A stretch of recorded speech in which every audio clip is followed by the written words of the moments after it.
Shalom, Royal du Rêve de Dieu, je suis Jean-Claude Dogo de Rich Ministries. Bienvenue au Caviar Spirituel et merci de me recevoir chez vous. Aujourd'hui, nous allons traiter d'un thème qui a toujours rapport au temps de la fin, au dernier temps. Nous sommes, vous le savez, dans les temps de l'Apocalypse. Donc justement, nous allons prendre un temps, une parole biblique qui se situe justement dans le livre de l'Apocalypse, au chapitre 18, versets 9 à 13, et je lis. Et tous les rois de la terre qui se sont livrés avec elle à l'impudicité, au luxe, pleureront et se livreront à cause d'elle quand ils verront la fumée de son embrasement se tenant éloignée dans la crainte de son tourment. Ils diront: malheur, malheur, la grande ville Babylone, la ville puissante, en une seule heure est venu ton jugement. Et les marchands de la terre pleurent et sont dans le deuil à cause d'elle, parce que personne n'achète plus leur cargaison d'or, d'argent, de pierres précieuses, de perles, de fin lin, de pourpre, de soie, d'écarlate, et toute espèce de bois de senteur, de toute espèce d'objet d'ivoire, de toute espèce d'objet en bois très précieux, en airain, en fer et en marbre, de cinnamon, d'aromates et de parfums, de myrrhe, d'encens, de vin, d'huile et de fine farine de blé, de bœufs, de brebis, de chevaux, de chars, de corps et d'âmes d'hommes. Donc, justement, c'est de là qu'est tiré le titre de ce message, la chute des vendeurs d'âmes.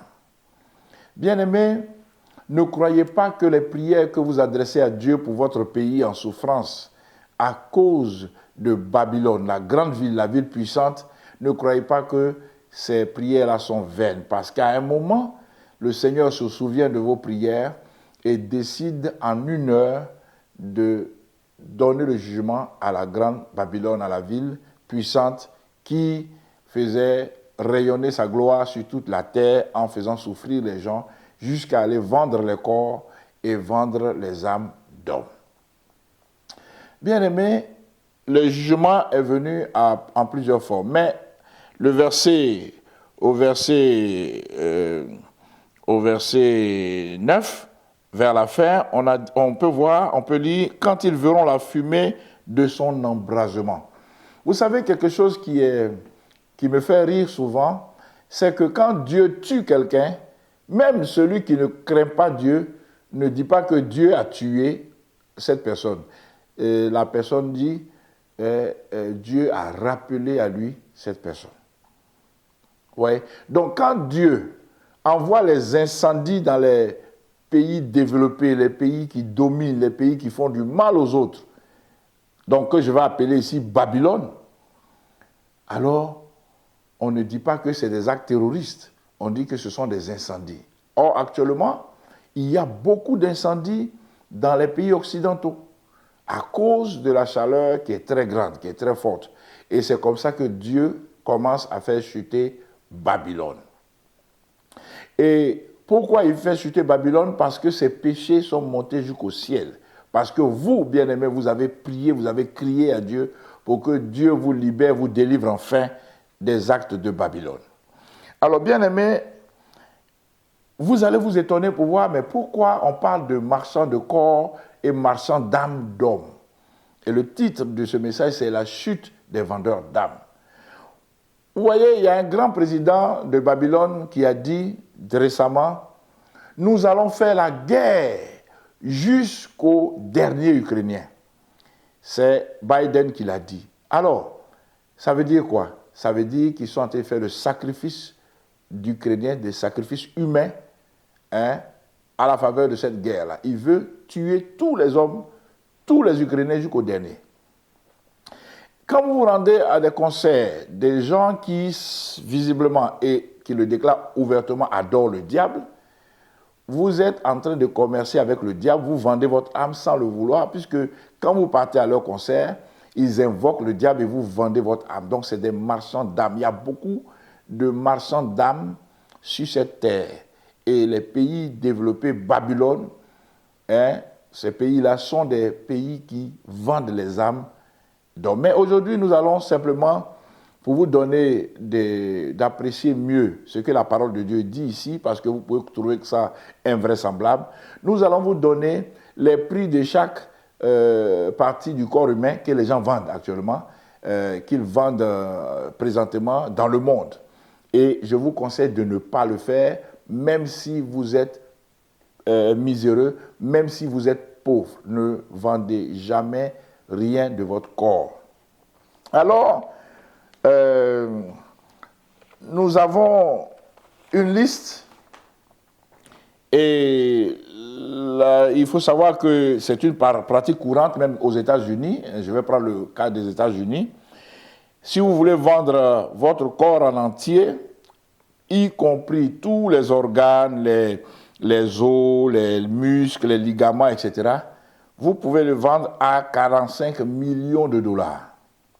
Donc, ils ont évalué votre vie à 45 millions de dollars. Mais si vous voulez vendre seulement votre cœur et que le reste de votre corps doit être enterré, alors vous pouvez le vendre à 1,05 million $. Alors, les gens sont prêts à acheter votre côlon, le grand intestin, à 800 000 $ et les poumons à 272 000 $, le foie à 157 000 $, les reins, un seul rein à 138 000 $. Alors, vous voyez que quand la Bible parle de marchand de corps, d'hommes, la Bible ne dit pas quelque chose de fantaisiste. Si, pour les hommes, vous voulez vendre votre pénis, vous pouvez recevoir 75 000 $. Oui, vous avez bien entendu. Et si ce sont les testicules que vous voulez vendre, ça fait 5 000 $. Si vous voulez vendre la cornée de l'œil, c'est 19 200 $.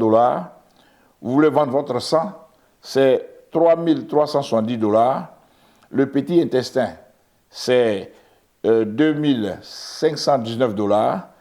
Les cheveux humains à 1 450 $. Un crâne humain avec les dents dessus, 1 200 $.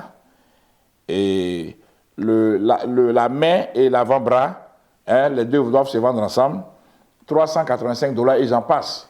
Donc, bien aimé, quand la Bible parle de marchands d'âme et de marchands de corps, c'est des choses qui existent. Et Dieu, à cause de cela, fait chuter Babylone, fait chuter ces organisations-là, ces grands pays, parce qu'il y a trop d'injustices qui se font là-bas. Et comment il fait chuter? Il commence par l'embrasement. Il commence par envoyer les incendies. Et vous allez entendre se multiplier les incendies dans Babylone. Ce ne sera pas le fait de la main d'homme, mais ça sera, comme on a déjà entendu, un train qui passe, une étincelle qui se libère de la voie ferrée jusque dans les champs, boum. La machine qui fait les récoltes de blé, qui rencontre un caillou dans les champs, boum, l'incendie, et les incendies vont se multiplier. Ça sera le signe de la chute de Babylone. Donc, faites attention, vous qui vendez les âmes d'hommes, vous qui vendez les corps d'hommes, vous qui vendez, qui commercez et qui tuez les autres, faites attention car le Seigneur a entendu les cris des nations qui sont tuées, martyrisées par vous. Alors le Seigneur vous donne ici l'occasion de vous repentir et de changer de direction. Alors pour toi qui fais partie de cette nation, de Babylone, que le Seigneur a décidé de faire tomber, quelle est la solution pour toi? Nous allons lire cela dans Apocalypse chapitre 18, verset 4. Et je lis. « Et j'entendis du ciel une autre voix qui disait, « Sortez du milieu d'elle, mon peuple, afin que vous ne participiez point à ses péchés et que vous n'ayez point de part à ses fléaux. » Donc, si tu es membre de Babylone et que tu es quelqu'un qui dénonce le plus souvent ce que Babylone fait, le Seigneur dit, tu n'auras pas part. Tu n'auras pas part à ses péchés. Sors du milieu d'elle et tu seras sauvé. Que le Seigneur te bénisse. Je prie que la main du Seigneur soit sur toi et te protège et que tes enfants et les enfants de tes enfants, ta famille, personne ne fasse l'objet de ce commerce odieux de corps d'être humain et d'âmes d'êtres humains. Au nom de Jésus. Amen.